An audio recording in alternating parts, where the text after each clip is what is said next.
ಸತ್ಯಯುಗದಲ್ಲಿ ಒಮ್ಮೆ ದೂರ್ವಾಸ ಮುನಿಗಳು ದೇವತೆಗಳ ಕೆಲಸದಿಂದ ಸಂತೋಷಗೊಂಡು ದೇವಲೋಕಕ್ಕೆ ಆಗಮಿಸಿ ದೇವೇಂದ್ರನಿಗೆ ಹೂಮಾಲೆಯನ್ನು ಅರ್ಪಿಸುತ್ತಾರೆ. ಆ ಮಾಲೆಯನ್ನು ಇಂದ್ರನು ತನ್ನ ಐರಾವತ ಆನೆಗೆ ನೀಡುತ್ತಾನೆ. ಆನೆ ಹೂಮಾಲೆಯನ್ನು ವಿರೂಪಗೊಳಿಸಿ ಕೆಳಗೆ ಬೀಳಿಸುತ್ತದೆ. ಇದರಿಂದ ಅವಮಾನಿತರಾದ ಮುನಿಗಳು ಕುಪಿತರಾಗುತ್ತಾರೆ. ಹೀಗೆ ಕುಪಿತರಾದ ಮುನಿಗಳು ದೇವತೆಗಳ ದೈವಿ ಶಕ್ತಿ ತೊಲಗಿ ಹೋಗುವಂತೆ ಶಾಪ ನೀಡುತ್ತಾರೆ. ಇದರಿಂದ ನೊಂದ ದೇವತೆಗಳು ದೂರ್ವಾಸ ಮುನಿಗಳ ಕ್ಷಮಾಪಣೆ ಕೇಳಿ ಕೊನೆಗೆ ವಿಷ್ಣುವಿನ ಮೊರೆ ಹೋಗುತ್ತಾರೆ. ವಿಷ್ಣು ಅವರ ಪಶ್ಚಾತ್ತಾಪವನ್ನು ಅರಿತು ಸಮುದ್ರ ಮಂಥನ ನಡೆಸಿ ಅದರಿಂದ ಉತ್ಪತ್ತಿಯಾಗುವ ಅಮೃತವನ್ನು ಸೇವಿಸುವಂತೆ ದೇವತೆಗಳಿಗೆ ತಿಳಿಸುತ್ತಾನೆ. ಹೀಗೆ ಸುರರು, ಅಸುರರು ವಾಸುಕಿ ಸರ್ಪವನ್ನು ಮಂಥನದ ಹಗ್ಗವಾಗಿಯೂ ಮಂದಾರ ಪರ್ವತವನ್ನು ಮಂಥನದ ಕಟ್ಟಿಗೆಯಾಗಿಯೂ ಬಳಸುತ್ತಾ ಸಮುದ್ರವನ್ನು ಕಡಿಯಲು ಪ್ರಾರಂಭಿಸುತ್ತಾರೆ. ಆದರೆ ಮಂದಾರ ಪರ್ವತವು ಸಮುದ್ರದ ತಳದೊಳಗೆ ಕುಸಿಯತೊಡಗುತ್ತದೆ. ಕುಸಿಯುತ್ತಿದ್ದುದರಿಂದ ಮತ್ತೆ ದೇವತೆಗಳು ವಿಷ್ಣುವಿನ ಪ್ರಾರ್ಥನೆ ಮಾಡಿದಾಗ ಮಹಾವಿಷ್ಣು ಆಮೆಯ ಅವತಾರ ತಾಳಿ ಮಂದಾರ ಪರ್ವತದ ಸಮುದ್ರದ ತಳದೊಳಗೆ ಇಳಿಯದಂತೆ ರಕ್ಷಿಸುತ್ತಾನೆ. ಹೀಗೆ ಆಮೆಯ ರೂಪ ತಾಳಿದ ಮಹಾವಿಷ್ಣು ದಶಾವತಾರದಲ್ಲಿ ಎರಡನೇ ಅವತಾರ ಆಮೆಯ ಅವತಾರ ಅಂದರೆ ಕೂರ್ಮಾವತಾರ ರೂಪ ತಾಳಿ ಜಗತ್ತಿಗೆ ಮಹಾವಿಷ್ಣು ಪರಿಚಯಿತನಾಗುತ್ತಾನೆ. ಹೀಗೆ ಕೂರ್ಮಾವತಾರ ರೂಪದಲ್ಲಿ ಅವತಾರ ತಾಳಿದ ಮಹಾವಿಷ್ಣುವನ್ನು ಪೂಜಿಸುತ್ತಿರುವುದು ಕರ್ನಾಟಕದಲ್ಲಿ ಇರುವ ಏಕೈಕ ದೇವಾಲಯ ಗವಿರಂಗನಾಥ ಸ್ವಾಮಿ ದೇವಾಲಯ. ಈ ದೇವಾಲಯ ಇರುವುದು ಚಿತ್ರದುರ್ಗ ಜಿಲ್ಲೆಯ ಹೊಸದುರ್ಗ ತಾಲೂಕಿನಲ್ಲಿ. ಮಹಾವಿಷ್ಣು ಕೂರ್ಮಾವತಾರ ರೂಪ ತಾಳಿ ಬೆಟ್ಟದಲ್ಲಿ ಕಾಣಿಸಿಕೊಂಡಿದ್ದು ಹೇಗೆಂದು ಹೇಳ್ತೀನಿ. ಅದಕ್ಕೂ ಮುನ್ನ ನಮ್ಮ ಚಾನಲ್ ಸಬ್ಸ್ಕ್ರೈಬ್ ಮಾಡಿ, ಬೆಲ್ ಐಕಾನ್ ಪ್ರೆಸ್ ಮಾಡಿ. ನಿಮಗೆ ತಿಳಿಯದೇ ಇರುವಂಥ ವಿಷಯಗಳನ್ನೆಲ್ಲ ನಮ್ಮ ಚಾನಲ್ ಮೂಲಕ ತಿಳಿಸುತ್ತೇನೆ. ಸ್ನೇಹಿತರೆ, ಗವಿರಂಗಾಪುರದ ಈ ಗಿರಿಶಿಖರಕ್ಕೆ ಶತಮಾನಗಳ ಹಿಂದೆ ಗೋಪಾಲಕರು ಗೋವುಗಳನ್ನು ಮೇಯಿಸಲು ಬರುತ್ತಿದ್ದರು. ಗೋವುಗಳ ಗುಂಪಿನಲ್ಲಿದ್ದ ಕಪಿಲೆ ಎಂಬ ಗೋವು ಪ್ರತಿದಿನ ಈ ಗಿರಿಶಿಖರದ ಗುಹೆಗೆ ಪ್ರವೇಶಿಸಿ ಗುಹೆಯೊಳಗಿದ್ದ ಹುತ್ತಕ್ಕೆ ತನ್ನಷ್ಟಕ್ಕೆ ತಾನೇ ಹಾಲನ್ನು ಕರೆಯುತ್ತಿತ್ತು. ಸಂಜೆ ಗೊಲ್ಲರು ಹಾಲನ್ನು ಕರೆಯುವಾಗ ಈ ಕಪಿಲೆ ಹಸುವಿನ ಹಾಲು ಕ್ರಮೇಣ ಕಡಿಮೆಯಾಗುತ್ತಿದ್ದುದನ್ನು ಗಮನಿಸಿದರು. ಆಗ ಹಸುವಿನ ಮಾಲೀಕನಾದ ಗೌಡನು ಗೊಲ್ಲರನ್ನು ಪ್ರಶ್ನಿಸಿ ಕಪಿಲೆ ಹಸುವಿನ ಮೇಲೆ ವಿಶೇಷ ಗಮನವಿಡಬೇಕೆಂದು ಹೇಳಿದನು. ಗೌಡನ ಆದೇಶದಂತೆ ಗೋಪಾಲಕನು ಕಪಿಲೆಯನ್ನು ವಿಶೇಷವಾಗಿ ಗಮನಿಸುತ್ತಿದ್ದಾಗ ಒಂದು ದಿನ ಕಪಿಲೆ ಹಸು ಗೋವುಗಳ ಗುಂಪಿನಿಂದ ಹೊರಬಂದು ಗವಿಯ ಕಡೆ ಹೋಗುವುದನ್ನು ಕಂಡ ಗೋಪಾಲಕನು ಗೋವನ್ನೇ ಹಿಂಬಾಲಿಸಿದನು. ಗೋವು ಗವಿಯಲ್ಲಿದ್ದ ಹುತ್ತದ ಮೇಲೆ ತನ್ನ ಹಾಲನ್ನು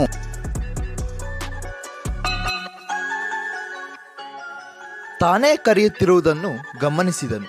ಈ ಅದ್ಭುತವನ್ನು ಕಂಡ ಗೊಲ್ಲನು ಆನಂದದಿಂದ ಹುತ್ತಕ್ಕೆ ಸಾಷ್ಟಾಂಗ ನಮಸ್ಕಾರ ಮಾಡಿ ತಾನು ಕಂಡ ದೃಶ್ಯವನ್ನು ತನ್ನ ಮಾಲೀಕ ಗೌಡನಿಗೆ ವಿವರಿಸಿದನು.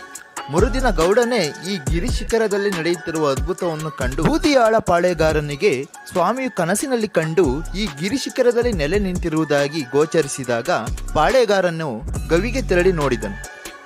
ಗವಿಯಲ್ಲಿ ಮಹಾವಿಷ್ಣು ಶಿಲಾರೂಪದಲ್ಲಿ ಶಂಖ ಚಕ್ರ ಮುದ್ರಾಂಕಿತ ತ್ರಿನಾಮಧಾರಿ ಕೂರ್ಮಾವತಾರ ರೂಪದಲ್ಲಿ ನೋಡಿ ಭಕ್ತಿ ಭಾವದಿಂದ ನಮಸ್ಕರಿಸಿದನು. ಹೀಗೆ ಮಹಾವಿಷ್ಣುವಿನ ಎರಡನೇ ಅವತಾರ ಕೂರ್ಮಾವತಾರ ದೇವಾಲಯ ಈ ಗಿರಿಶಿಖರದಲ್ಲಿ ನಿರ್ಮಾಣವಾಯಿತು. ಪ್ರಥಮ ಬಾರಿಗೆ ಈ ಕ್ಷೇತ್ರ ದರ್ಶನ ಮಾಡಿದ ಗೊಲ್ಲನನ್ನು ಪೂಜಾ ಕಾರ್ಯಕ್ಕೆ ನೇಮಿಸಲಾಯಿತು. ಅಂದಿನಿಂದ ಲಕ್ಷಾಂತರ ಭಕ್ತರು ಈ ದೇವಾಲಯಕ್ಕೆ ಪ್ರತಿನಿತ್ಯ ಆಗಮಿಸುತ್ತಿದ್ದಾರೆ. ಪ್ರತಿನಿತ್ಯ ಪೂಜಾ ಕಾರ್ಯಗಳನ್ನು ಅರ್ಪಿಸಿ ತಮ್ಮ ಭಕ್ತಿ ಭಾವವನ್ನು ವಿಷ್ಣುವಿಗೆ ಸಮರ್ಪಿಸುತ್ತಿದ್ದಾರೆ. ಸಂಸ್ಕೃತದಲ್ಲಿ ಕೂರ್ಮ ಎಂದರೆ ಆಮೆ ಎಂದರ್ಥ. ಅರ್ಧ ಆಕಾರ ಆಮೆ, ಅರ್ಧ ಆಕಾರ ಮನುಷ್ಯ. ವಿಷ್ಣುವಿನ ಎರಡನೇ ಅವತಾರ ಅಂದರೆ ಕೂರ್ಮಾವತಾರ. ಈ ಕೂರ್ಮಾವತಾರ ದೇವಾಲಯ ಕರ್ನಾಟಕದಲ್ಲಿರೋದು ಈ ಗವಿರಂಗನಾಥ ಸ್ವಾಮಿ ದೇವಾಲಯ, ಹೊಸದುರ್ಗ ತಾಲೂಕಿನಲ್ಲಿರುವ ಗವಿರಂಗನಾಥ ಸ್ವಾಮಿ ದೇವಾಲಯ. ಇಂಡಿಯಾದಲ್ಲಿ ಆಂಧ್ರ ಪ್ರದೇಶದ ಚಿತ್ತೂರು ಮತ್ತು ಶ್ರೀಕಾಕುಲಂ ದೇವಸ್ಥಾನ, ಒಟ್ಟು ಭಾರತದಲ್ಲಿ 3 ದೇವಸ್ಥಾನಗಳಿವೆ ಕೂರ್ಮಾವತಾರ ದೇವಾಲಯ. ಕರ್ನಾಟಕದಲ್ಲಿರುವ ಈ ಕೂರ್ಮಾವತಾರ ದೇವಸ್ಥಾನ ಅಂದರೆ ಗವಿರಂಗನಾಥ ಸ್ವಾಮಿ ದೇವಾಲಯ ಗವಿಯೊಳಗೆ ಇದರಿಂದ ಗವಿರಂಗನಾಥ ಸ್ವಾಮಿ ದೇವಾಲಯ ಆಗಿದೆ. ಈ ಗವಿರಂಗನಾಥ ಸ್ವಾಮಿಯ ಬೆಟ್ಟದಲ್ಲಿರುವುದು ಇನ್ನೊಂದು ಗುಹೆ ಇದೆ. ಆ ಗುಹೆನೇ ಇಲ್ಲಿ ನೀವು ನೋಡ್ತಾ ಇರೋದು. ಈ ಗುಹೆ ಇಲ್ಲಿಂದ ದೇವಾಲಯದ ಹಿಂಭಾಗದಲ್ಲಿದೆ. ಈ ಗುಹೆ ಇಲ್ಲಿಂದ ಆರಂಭವಾಗಿ ದೇವಾಲಯದವರೆಗೂ ಇದೆ. ಇಲ್ಲಿ ಸದ್ಯಕ್ಕೆ ಚಿರತೆ, ಕರಡಿ ಎಲ್ಲ ಇದೆ ಅಂತ ಹೇಳ್ತಾ ಇದ್ದಾರೆ. ಬಟ್ ಅಲ್ಲಿ ಹೋಗಿ ನೋಡಬೇಕು. ಬನ್ನಿ ಹೋಗೋಣ, ಬನ್ನಿ.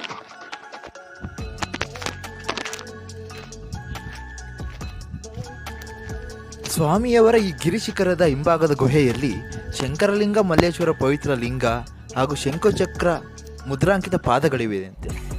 ಇಲ್ಲಿ ಶ್ರಾವಣ ಬಹುಳ ಅಮಾವಾಸ್ಯೆಯೆಂದು ಈ ಲಿಂಗ ಮೂರ್ತಿಗಳಿಗೆ ಭಾರೀ ಪ್ರಮಾಣದಲ್ಲಿ ಪೂಜಾದಿಗಳು ಸಲ್ಲುತ್ತವೆ. ವರ್ಷಕ್ಕೊಂದು ಬಾರಿ ಸುತ್ತಲಿನ ಗ್ರಾಮಸ್ಥರೆಲ್ಲ ಸೇರಿ ಮಲ್ಲೆ ದೇವರ ಪರವು ಮಾಡುತ್ತಾರೆ. ಹಾಗೆ ಸಾವಿರಾರು ಮಂದಿ ಭಕ್ತರು ಸೇರಿ ಅತಿ ವಿಜೃಂಭಣೆಯಿಂದ ದಾಸವನ್ನು ಸಹ ಇಲ್ಲಿ ನಡೆಸ್ತಾರೆ. ನಾನು ನಿಮಗೆ ತೋರಿಸ್ತಿರುವ ಗುಹೆಯು ಬಹಳ ಸಣ್ಣದಾಗಿದೆ. ಈ ಗುಹೆಯು ನಿರ್ಜನ ಪ್ರದೇಶ, ಅಂದರೆ ಈ ಗುಹೆ ಬಳಿ ಒಬ್ಬೊಬ್ಬರೇ ಹೋಗಲು ಕಷ್ಟ. ಗುಹೆಯೊಳಗೆ ಕಾಡು ಪ್ರಾಣಿಗಳಿವೆ ಎಂದು ಸ್ಥಳೀಯವಾಗಿ ನೋಡಿರುವವರು ಹೇಳುತ್ತಾರೆ. ಗುಹೆಯೊಳಗೆ ಹೋದರೆ ಗಾಳಿ ಬರದೆ ಉಸಿರಾಟದ ಸಮಸ್ಯೆಯೂ ಇದೆ ಎಂದು ಹೇಳಿದ್ದರಿಂದ ಹೊರಭಾಗದಲ್ಲಿ ಗುಹೆ ಹೇಗಿದೆ ಎಂದು ಚಿತ್ರೀಕರಣ ಮಾಡಿದ್ದೇನೆ. ನೀವೆಲ್ಲ ನೋಡಿರಬಹುದು, ನಟ ವಿಷ್ಣುವರ್ಧನ್ ರವರ ಬಂಗಾರದ ಜಿಂಕೆ ಸಿನಿಮಾದಲ್ಲಿ ವಿಷ್ಣುವರ್ಧನ್ ರವರು ಬೆಟ್ಟದ ಗುಹೆ ಒಳಗೆ ಹೋದಂತೆ ಈ ಗುಹೆಯ ದಾರಿ ಇದೆ. ಚಿತ್ರ ನೋಡಿದವರು ಊಹಿಸಿಕೊಳ್ಳಬಹುದು. ಇಲ್ಲಿನ ದೇವಾಲಯದ ಆಡಳಿತ ಸಿಬ್ಬಂದಿ ಒಮ್ಮೆ ಈ ಗುಹೆಯ ಮೂಲಕ ಒಂದು ಕೋಳಿಯನ್ನು ಬಿಟ್ಟಿದ್ದರಂತೆ. ಸ್ವಲ್ಪ ಸಮಯದ ನಂತರ ಕೋಳಿ ಉದ್ಭವವಾಗಿರುವ ಗವಿರಂಗನಾಥ ಸ್ವಾಮಿಯವರ ಗರ್ಭಗುಡಿಯ ಹಿಂದೆ ಬಂದು ಕೂಗಿತ್ತಂತೆ. ಈಗ ಆ ಗರ್ಭಗುಡಿ ಹಿಂದೆ ಇರುವ ಗುಹೆಯನ್ನು ಮುಚ್ಚಲಾಗಿದೆ. ಸ್ನೇಹಿತರೆ, ನೀವ್ಯಾರು ಸಹ ಒಬ್ಬೊಬ್ಬರೇ ಈ ಗುಹೆಯ ಬಳಿ ಬರಬೇಡಿ. ಗುಹೆ ಬೆಟ್ಟದ ಮೇಲೆ ಬಹಳ ಎತ್ತರವಾಗಿರುವುದರಿಂದ ಹತ್ತುವುದು ಕಷ್ಟ. ಗುಹೆಯ ಒಳಗೆ ಭಯಾನಕವಾಗಿಯೂ ಇದೆ. ಗುಹೆ ನೋಡಬೇಕೆನ್ನುವವರು ವರ್ಷಕ್ಕೊಮ್ಮೆ ಸುತ್ತಲಿನ ಗ್ರಾಮಸ್ಥರೆಲ್ಲ ಸೇರಿ ನಡೆಸುವ ಪೂಜಾ ಸಮಯದಲ್ಲಿ ಮಾತ್ರ ಈ ಗುಹೆ ನೋಡುವುದು ಉತ್ತಮ ಹಾಗೂ ಒಳ್ಳೆಯದು.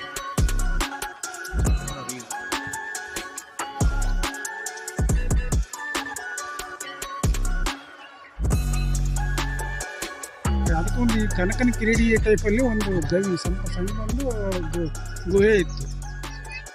ಅದಕ್ಕೂ ಇದಕ್ಕೂ ಸಂಪರ್ಕ ಇತ್ತು ಅಂತ ಈ ಇತಿಹಾಸದ್ದು. ಅದು ಯಾರೂ ಹೋಗೋಕ್ಕಾಗಲಿಲ್ಲ. ಅದನ್ನು ಒಂದಿನ ಒಂದು ಕೋಳಿ ಒಂದು ಹುಂಜನ್ನು ಬಿಟ್ಟಾಗ ಅದು ಅಲ್ಲೋಗಿ ಹೋಗಿತ್ತು ಅನ್ನೋದು ಇತಿಹಾಸದ ಮಾತು. ಇಲ್ಲಿ ಎಲ್ಲ ದೇವತೆಗಳು ಈಗ ಹರಿಹರ ಅನ್ನೋ ಟೈಪಲ್ಲಿ ಹೆಂಗೆ ಈ ಮಲ್ಲೇಶ್ವರ, ಶಂಕರೇಶ್ವರ, ಅನಂತ ಬ್ರಹ್ಮ, ವಿಷ್ಣು, ಮಹೇಶ್ವರ ಹೆಂಗೆ ದೇವಸ್ಥಾನದಲ್ಲಿದೆ ಆ ಥರದಲ್ಲಿ ಒಂದು ಬೆಟ್ಟ ಇಲ್ಲಿದೆ ಅನ್ನೋ ಉದ್ದೇಶಕ್ಕೆ ಇದು ಶಂಕರೇಶ್ವರ.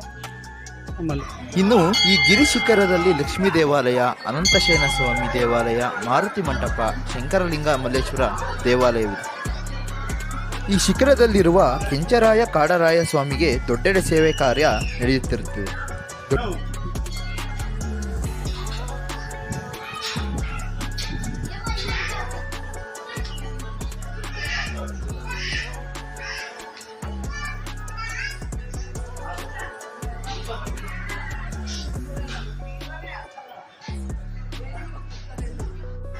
ದೊಡ್ಡೆಡೆ ಸೇವೆಗೆ ಅನ್ನವನ್ನು ಶ್ರೀ ಕೆಂಚರಾಯ, ಶ್ರೀ ಕಾಡರಾಯವರ ಮುಂದಿರುವ ಹಾಸುಗಲ್ಲಿನ ಮೇಲೆ ದೊನ್ನೆಯ ಆಕಾರದಲ್ಲಿ ಹರಡಿ ಹಾಲು, ಮೊಸರು, ತುಪ್ಪ, ಜೇನುತುಪ್ಪ, ಬೆಲ್ಲ, ಬಾಳೆಹಣ್ಣು ಇತ್ಯಾದಿಗಳಿಂದ ಬೆರೆಸಿ ಪೂಜಿಸಿ ನಂತರ ದಾಸಪ್ಪ ಸಮೂಹದವರು ಸುತ್ತಲೂ ಕುಳಿತು ಭೋಜನವನ್ನು ಮಾಡುತ್ತಾರೆ.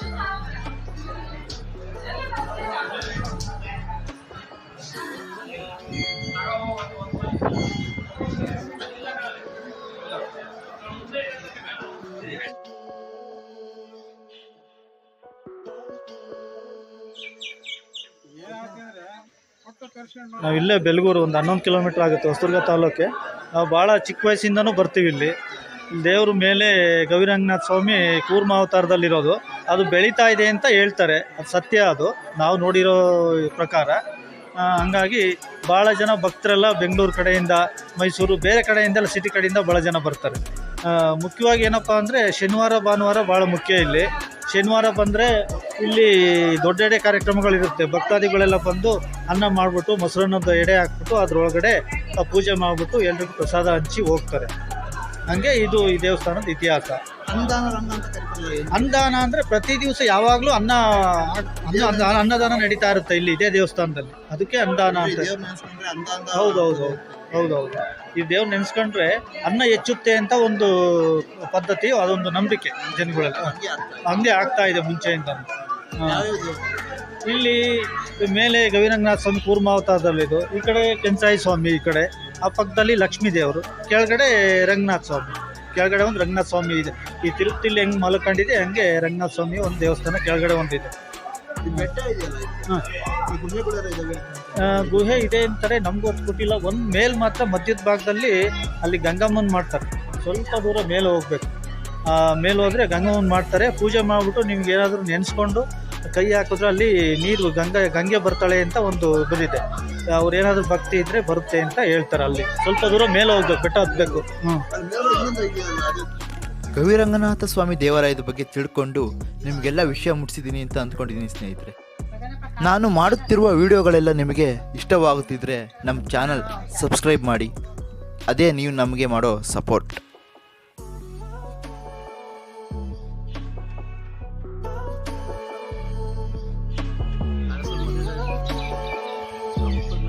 ಹಾಲು